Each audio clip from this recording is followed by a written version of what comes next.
In a teacher workshop में the number of the teachers teaching French, Hindi and English. वहाँ पे एक teachers जो फ्रेंच पढ़ा रहे हैं, हिंदी पढ़ा रहे हैं और इंग्लिश पढ़ा रहे हैं, जिसमें हिंदी की कुछ बुक्स है जो 48 है, फ्रेंच का 48 है, हिंदी का 80 है और इंग्लिश का 144 रिस्पेक्टिवली। Find the minimum number of rooms required if in each room the same number of teachers are seated and all of the them are in the same subject. अच्छा, मैंने थोड़ा सा गलत बोल दिया, ये टीचर्स है तो फ्रेंच टीचर 48 है, हिंदी टीचर 80 है और इंग्लिश टीचर 148 है। और कह रहा है कि इसमें एक क्लास में एक ही टाइप का टीचर बैठना चाहिए और ऐसा बैठाया जाए कि सब में बराबर बराबर टीचर भी होने चाहिए। ये तभी संभव है जब इसका HCF हमने ले, क्योंकि विदाउट HCF ये संभव ही नहीं हो सकता है।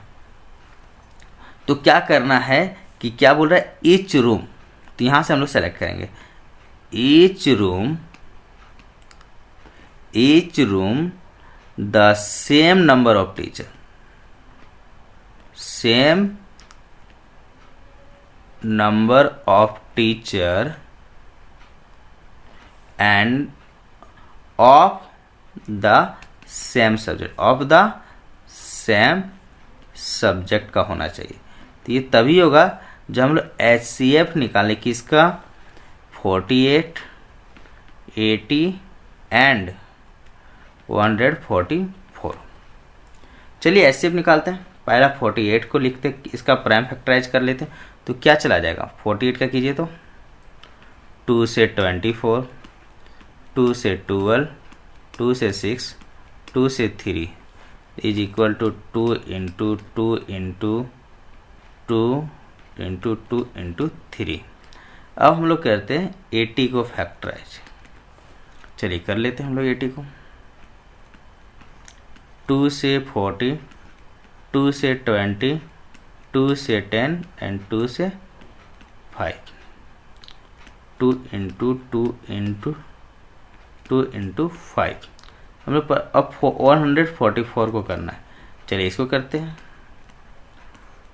2 से 72, 2 से 36, 2 से 18, 2 से 9 और इस 9 को 3 से 3, मतलब 2 इंटू 2 इंटू 2 इंटू 3 इंटू 3।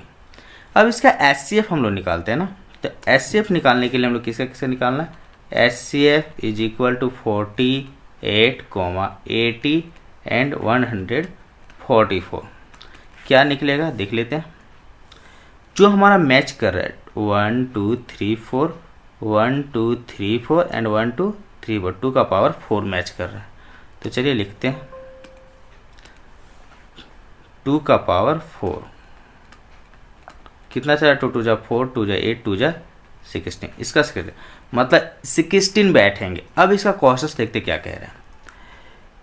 अब कह रहा है कि find the minimum room number of room. तो कितना मिनिमम नंबर ऑफ रूम जाएगा, तो चलिए देखते हैं। मिनिमम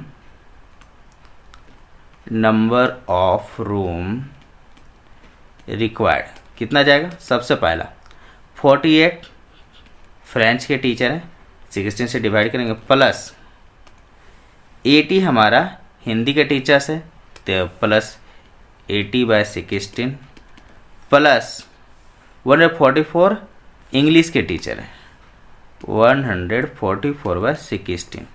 ये चला गया 3, 5 एंड 9, टोटल 17 रूम्स की आवश्यकता पड़ेगी। ये हो जाएगा इसका आंसर।